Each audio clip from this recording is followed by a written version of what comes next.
Жер жарылып çöp, желin жарылып süt çıkan Noruz Tengirtollar için bardan burada emgek bayramı. Andıktan Nарын облысындағы бардық айладағы büyük saltanatlarda en oğlu dikanlardın emgekleri dağızlandı. Alemi bu yıl Nарын облысына açarıqta bir qatar жаңаланlar күтілуде. Мындай зарылды өткен жылқы құрғашылықтың кесепетінен çöптün аз қамдалғандығынан улам жаралы отырат.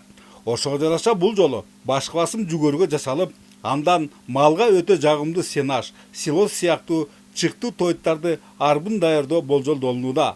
Ал эми кышы дээрлик 7 айга созулган Ат Башы районунда жашыл масса аянттары көбөйтүлмөкчү.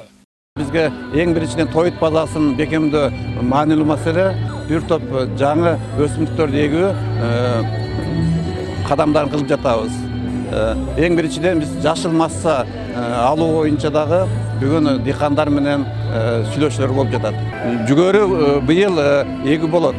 Бирок эми чоң аянтта эмес, бирок быйыл да жүгөрү буурчак эгүүнү колго алабыз.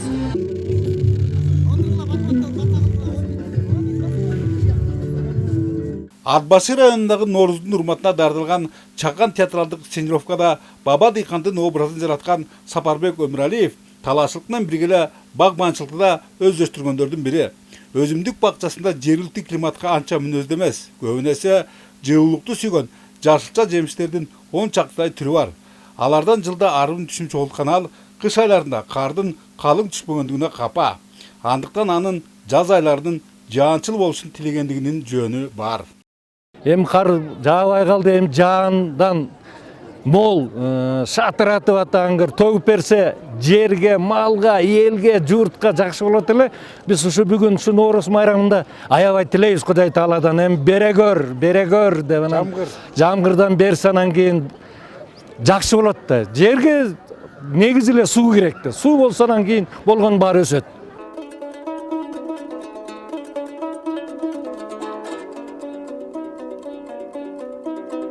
Эң оолу жаздын жаанчылыгы кааланган бүгүнкү салтанатта улуттук каада салттарыбызда унутта калбай, Ат Башы айылындагы Айтбаевдардын үй бүлөсү кичүү кыздын тушоо тоюн улустун улуу күнүнө дал келгендигине кубанычта. Чынында эле ак баталар канчалык көп берилсе, бөбөктүн чоң турмуштагы жолу ак жолтой жана шыдыр болот эмеспи?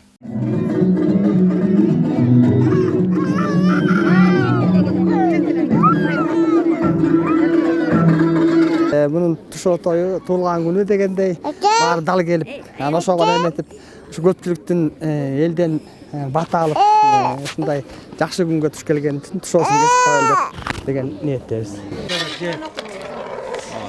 Элибизге гана таандык мына ушундай жакшы жүрөлгөлөр үстөмдүк кылган Ноорузду көжө жана сүмөлөксүз элестетүү дегеле мүмкүн эмес. Ошого жараша Нарын облусунун дээрлик бардык калктуу пункттарында алар жана башка азыктар арбын жасалып, жалпы журт даам татышты.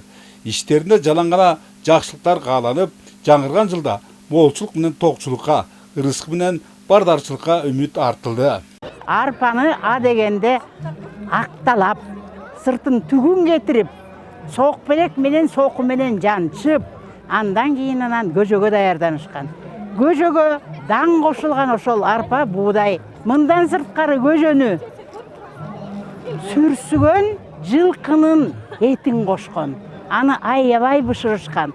Ага курут кошкон, сары май кошкон, сүт кошкон, айран кошкон. Ошентип жаздын, эмгектин, биримдиктин жана ынтымактын жарчысы Норуз Теңиртау аймагында бардык атрибуттары сакталуу менен өзгөчө шаңда белгиленди десек жаңылышпайбыз. Алас, алас, алас. Бөлөкбай Шеримбеков, Айдын Төлөбеков, ЛТР, Нарын.